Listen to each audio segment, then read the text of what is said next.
And in that day, you'll be cut off and thrown into fire. He was always speaking about fire, fire. But when Jesus came, he was not doing it. He was wondering why. Is he the real Messiah?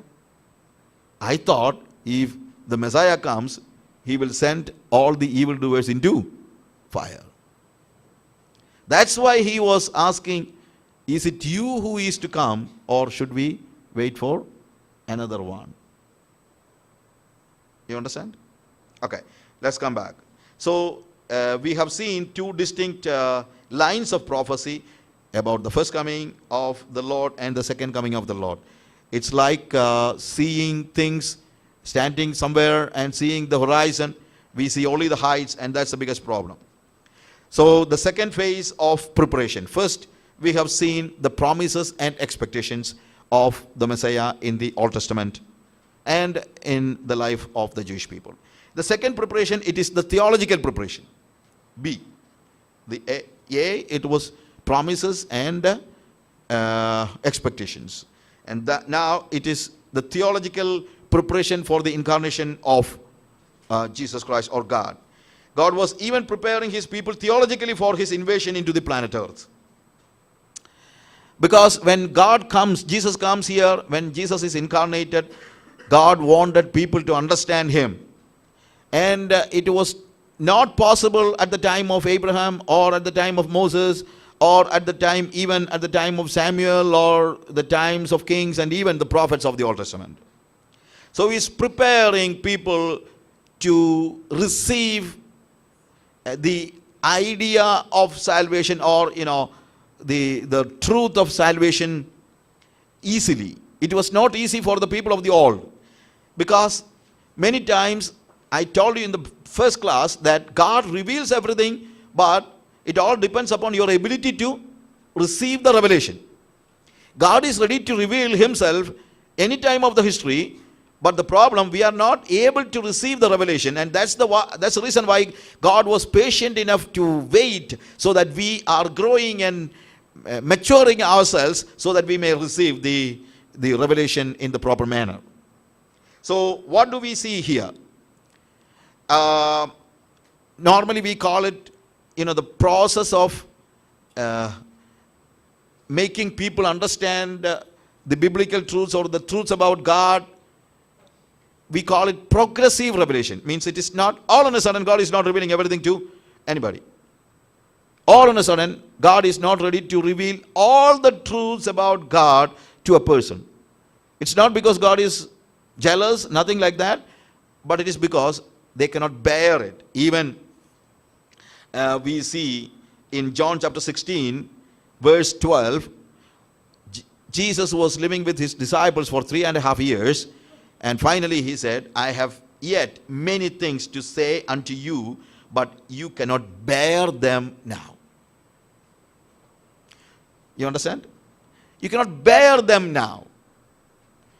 God is ready to reveal, but we are not able to bear. And I tell you one truth. Even to us, even to me, I sometimes wonder, when I accepted Jesus 38 years ago, many of the things that God has revealed now was not even in my dreams.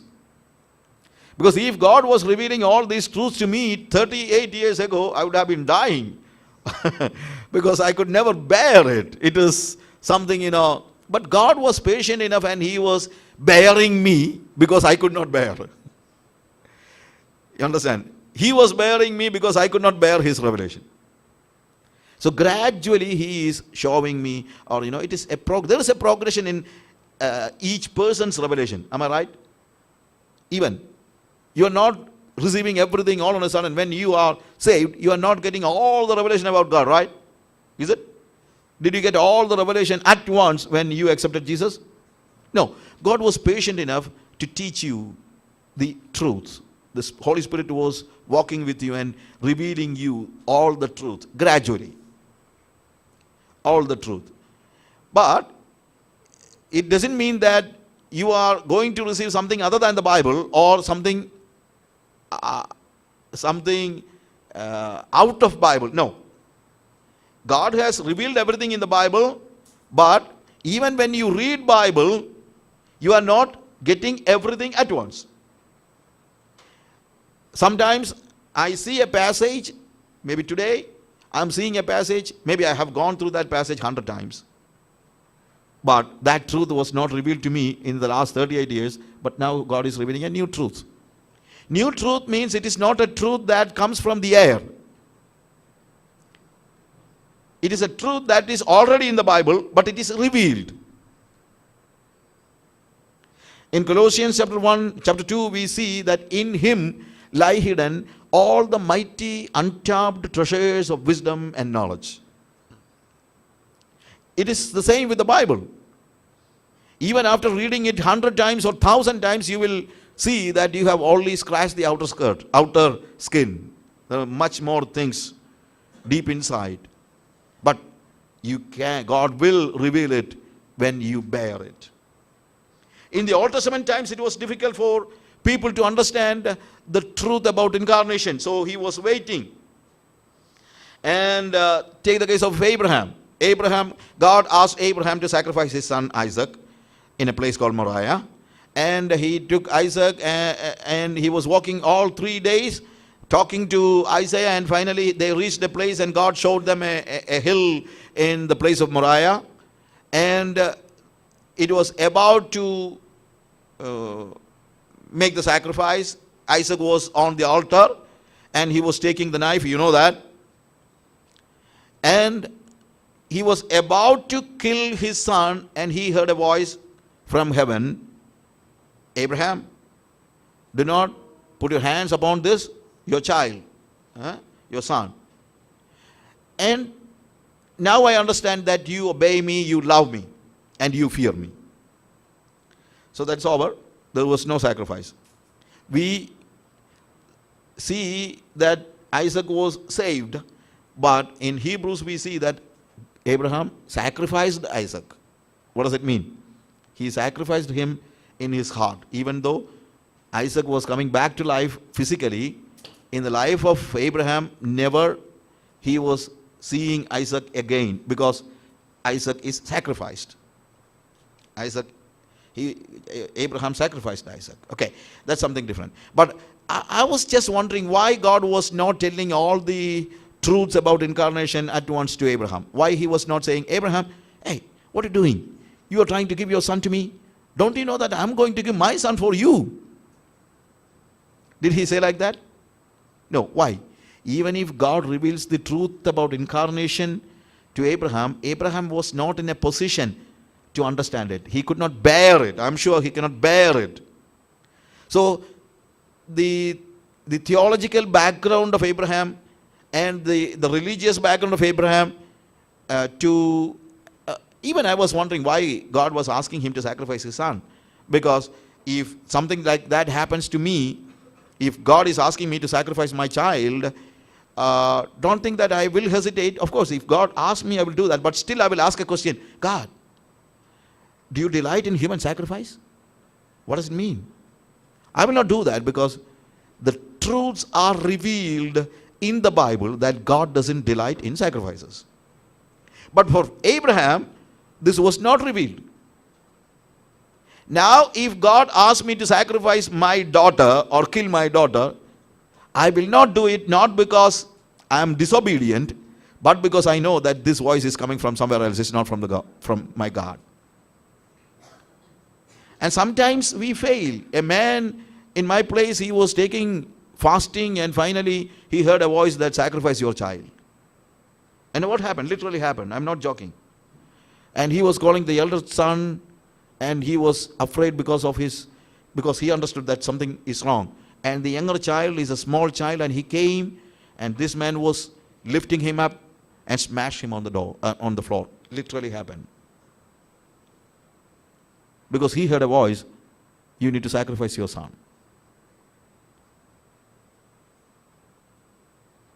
Maybe, can you say that he was obedient to the Lord's voice? No. Because these things are revealed to us through the Bible. So theologically we understand these kind of things. But at the time of Abraham, even maybe it is in the heathen practice, but still there was human sacrifice. So when God asked something like that, he thought, yes, my God is asking to sacrifice my own son. You get me, my friends? This was what was happening there.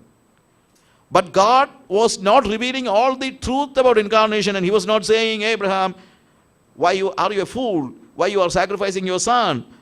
I have decided to sacrifice my son for you. He didn't say that because it was unbearable for Abraham. So he was telling something else. He was not telling anything, but Abraham was looking here and there and he found a ram.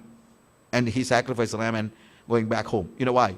Without a sacrifice, if he goes back, he will be dissatisfied, because he thought the only way to please God is to make a sacrifice. That's the only thing he understood. So God was allowing, in fact, that was not the perfect will of God. Even animal sacrifice is not the perfect will of God. But God was allowing it as a lesser evil. In fact, instead of sacrificing humans, at least, they need to get some kind of satisfaction in their mind only when they will act all the things that is in their mind. Of course, they were fashioned or they were shaped like that. Their theological understanding, their religious understanding goes like that. Sometimes God allows it. It is not because God appreciates it. Many things God allows even though he doesn't appreciate. Even in our life, God allows many things, but he doesn't appreciate it. You get me?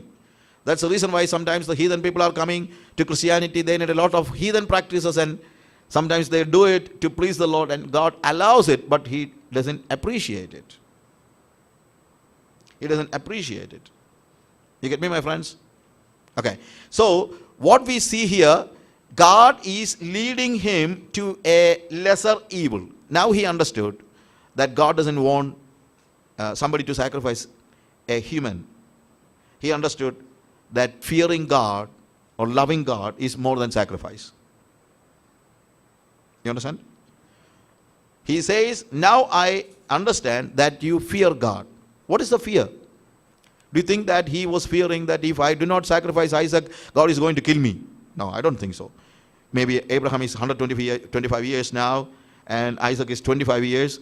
I am sure that any father who is 125 years would be very gladly offer himself instead of his son. But that was not the fear. What was the real fear? The real fear is that if I do not obey God, I would be away from the love of God. So Abraham learns a lesson that loving God is more than sacrifice. Good. And even at the time of Moses, sacrifice was allowed. In the Old Testament, sacrifice was allowed. Even, God was leading to a higher kind of understanding. Earlier, sacrifice was just to what? Just to please God or give it to God, something like that. But now, God says it is not just giving something to the Lord, but it is an atonement, or an animal is killed on behalf of a person. You are sacrificing an animal. In fact, I consider it as your own sacrifice. You are killing yourself, or you are giving ownership. In fact, when we offer an animal in an altar, we are giving that animal to the Lord or any God, the God whom we worship. Even heathen people, when they make a sacrifice, they give that animal to the God, right? God of their understanding. And then this person doesn't have anything to do with that sacrificial animal or the animal that is dead, the killed animal. The ownership is transferred to the God whom he is making a sacrifice. The ownership is transferred. So the person says, it is I who was to be here, but instead of me, I am sacrificing this animal. Now it is yours. Likewise, now I belong to you, and I am giving my ownership to you. And now you can ask anything from me. Do anything upon me. You are the sovereign God. You can do anything. So this is some kind of ownership change. That is the Old Testament understanding. What is the New Testament understanding? It is the same. What is it? When you accept Jesus and confess him as Lord, you say, you are my honor. So ownership change is there in the sacrifice, and it's the same thing in the New Testament. Only if you make a sacrifice you can please your God in the Old Testament. That says that you need to change, you need to transfer your ownership. Even in the New Testament, you can please God only when you are transferring your ownership to the Lord. Okay. So again, what we see, God was asking, or in fact he was not asking verbally, but still God says, Abraham, you are sacrificing this animal in place of Isaac. That's a sign language that helps us to understand it later. And this revelation goes on. Abraham sacrificed a lamb, and Israelites sacrificed lamb as an atonement. For atonement, they believed God pleases only in sacrifice, which was not the final truth. God was teaching and leading them to higher truths. In 1 Samuel chapter 13, verse 18 to 8 to 13, 1 Samuel chapter 13, verse 8 to 13, we see, I'm just rushing through the passage, we see that before Saul was about to go for a war, a battle, and he needed to make a sacrifice, and he was waiting for Samuel, and Samuel was not coming in time. So what happens? He is sacrificing the animal by himself. Okay? And at that time, Samuel came. And Samuel was very furious, and he said, what did you do? And Samuel said, I was so frustrated because I could not see you, and the people were leaving me, and it was time for battle, and the people, our enemy has already started coming to us, so I thought of making this sacrifice by myself. Why? Because without sacrifice, I may fail. So Saul made a sacrifice not to show that he is a priest. Maybe that is in his mind, I do not know. But the reason that he says, without sacrifice I may fail. You understand? So in his mind, sacrifice was that much important. Without sacrifice, God will be furious. That was his understanding. And there Samuel says, hey, you need to understand one thing. Obedience is more than sacrifice. Samuel was not denying sacrifice, but he said it is better to obey. It is better to obey. And even in chapter 15, verse 22, Saul made again many mistakes, like when he was coming after the war from Amalek. He was beating all those Amalekites, and he was coming back, and he kept a lot of ram and bulls. He was forbidden to take. In fact, God asked him not to take any of the bulls or any of the animals. In fact, God wanted them to burn everything. But they were taking some ram and things like that. And when he came, Samuel also came, and Samuel was asking, he says, oh, I have obeyed God. And then Samuel was asking, then from where this bleating of the sheep is coming? Oh, and that is, the people preserved something for your God, to sacrifice your God. So he says it is for sacrificing. The sacrifice is for God. It's for your God. But Samuel says, no, you are not acting according to the will of God. So God has decided to find another person who is after his own heart. So according to Samuel, worship or sacrifice was not the final thing, it was obedience. But still he was not ready to deny sacrifice. But in Psalms 40 verse 6, what David says, he says, God doesn't delight in sacrifice. So that's a higher understanding. So the understanding of Abraham or Moses, without sacrifice, God will not, you cannot please God. But at the time of Saul and Samuel, a progression has come. It says that even without sacrifice, you can please God if you are obedient. And at the time of David, more than that, what's it? You cannot please God with a sacrifice. You cannot please, because God doesn't delight in sacrifice. And in what God is delighting? Verse 7 and 8 of chapter 40, Psalms 40. God delight when you do what is written in God's word. So look, the progression in revelation. Now we understand that it is not the religious observances that matters, but obeying the law of God. When you are doing what is written, the will of God in the Bible, when you obey it, that is a delight to the Lord. It's a progression. And at the time of Jesus, none of these things were important. And in John chapter 6, verse 28 onwards, people were asking him, what are the works that pleases God? All those people who ate food, 5,000 people, they came, and Jesus was asking them to make a covenant with him. But those people were not ready. They were asking, how can we please God? What are the deeds that God please? And you know what Jesus says? The work that God pleases, the deed that God pleases, is believing in the one who is sent by God. So look, the progression. Now, even not the things that we do. Of course, we need to do the things, but at the same time, faith is more important than work. Look, the progression. If it is said to Moses, if it is said to Abraham, if it is said even to Samuel or David or Solomon, they would never understand this truth. That's the reason why I was saying, theologically, I have a lot of things to say about it. In everything, it's the same about the temple. David thought without a temple, God is staying somewhere outside and he is suffering. And that's the reason why he says, oh, I am living in a palace and he is in a tent. I'm so sorry. And God said, did I ask you to make a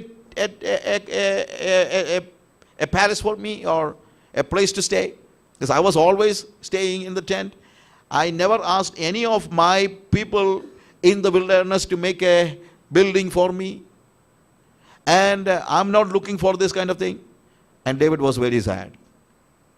Then you know what? God was bearing him and said, okay, forget about it. You will not make it, but your son will make it. In fact, God never wanted such a temple. But God was bearing or allowing them to make a temple, because if he says the truth, what is the real truth? The real truth is that God wants him to be a home for God. It is the person. And that's the reason why God says to David, now you are trying to make a temple for me, but what is the reality? I will make a home for you. But the reality is more than that. What is it? God doesn't dwell in the temples that is built by men. That is the truth. What is the house? What is the home God is expecting? You are the temple of the living God. So that is the final truth. But those people could not bear it. They wanted to see that God is sitting somewhere in a temple. So David thought God is suffering because he do not have a place to dwell. Solomon, when he built the temple, he says, I know that you are not dwelling here, you are dwelling in heaven. And this is a place of prayer. When your people are coming here and look to heaven, you just look down to us and bless us. So the understanding is growing.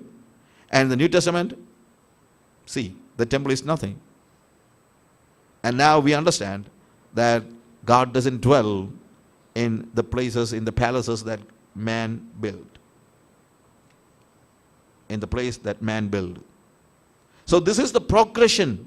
So at the time of Jesus, God was preparing the mankind, especially the Jewish people, to understand the incarnation, the truth and reality of incarnation. So he was preparing like that. The preparation in theologically. And the third thing, the C, preparation in a religious way. Religious preparation. This time, the religion of Jewish people was centered in a temple.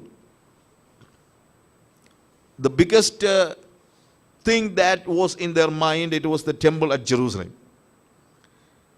The Jewish people were scattered in different places, you know that, in the world. However, Jerusalem temple was a place of attraction for everybody who is in diaspora in different parts of the world.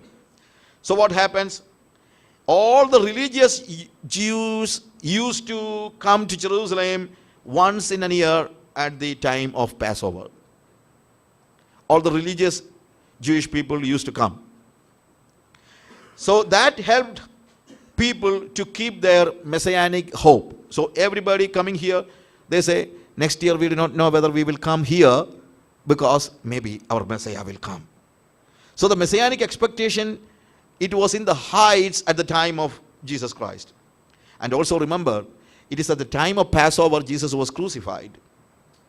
So that was a chance for all the people to know about the death of Jesus, who came from different parts of the world, and this truth is spreading like a wildfire because all those people were present from different parts of the world. They were present at the time of Passover. So the religious preparation, a lot of things to understand, but I tell about the temple. And also the Bible. In the Old Testament times, many places the people did not have a Bible.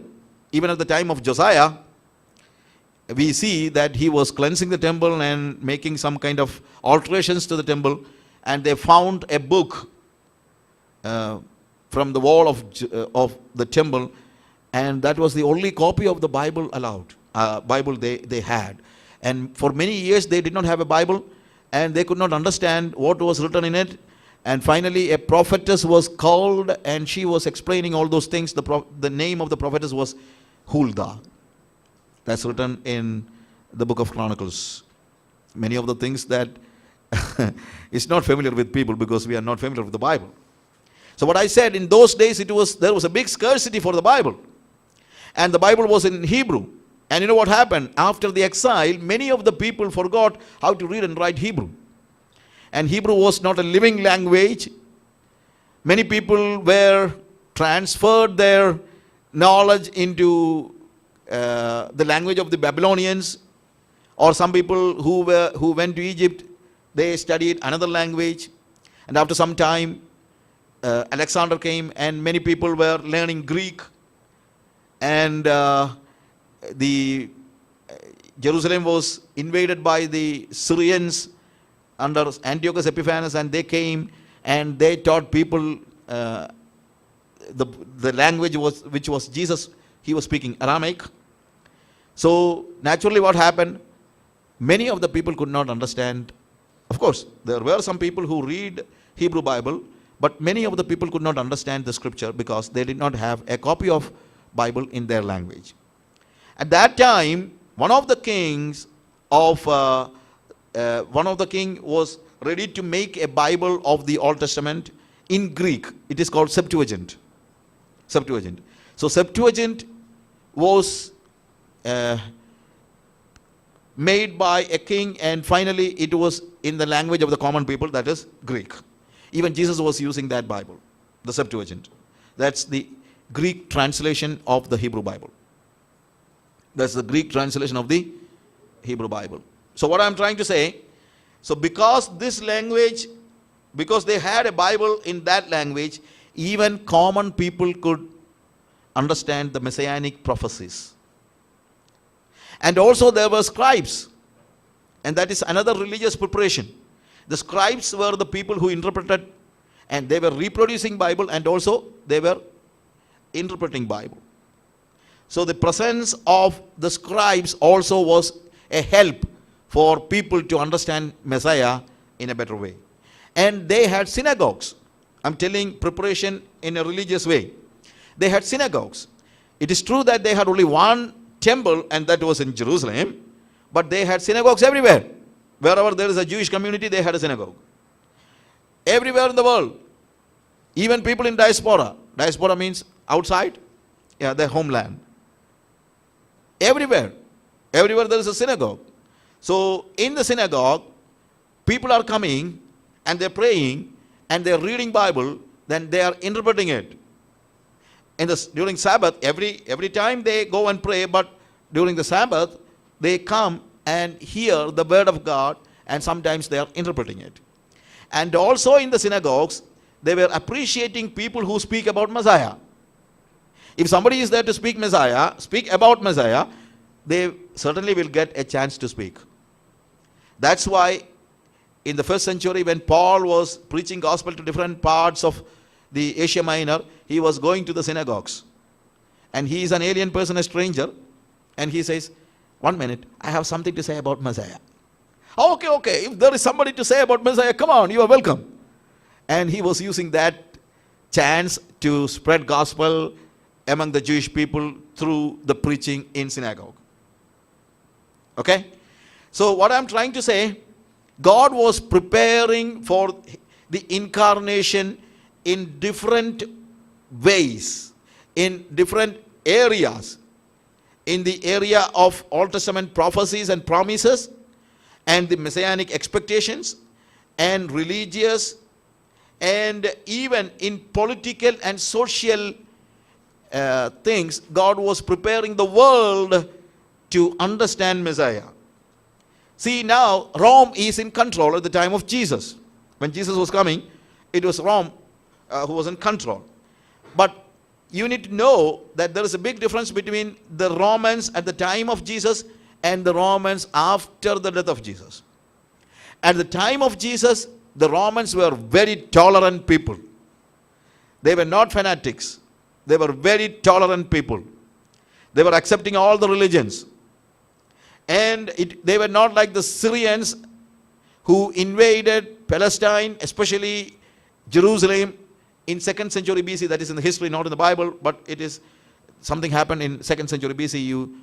When you go through the historical books, you will understand that there was a big tough time for the Israelites at the 2nd century BC. They were persecuted very badly, and even they were not allowed to make sacrifices in the temple, and they were driven out of the temple. And even Antiochus Epiphanes, the king of the Syrians, he was sacrificing pig in the temple. So they had only small churches outside, not inside the temple. They had secret churches like many of the churches we had at the time of persecution in Rome, or even in Russia or in China, secret churches.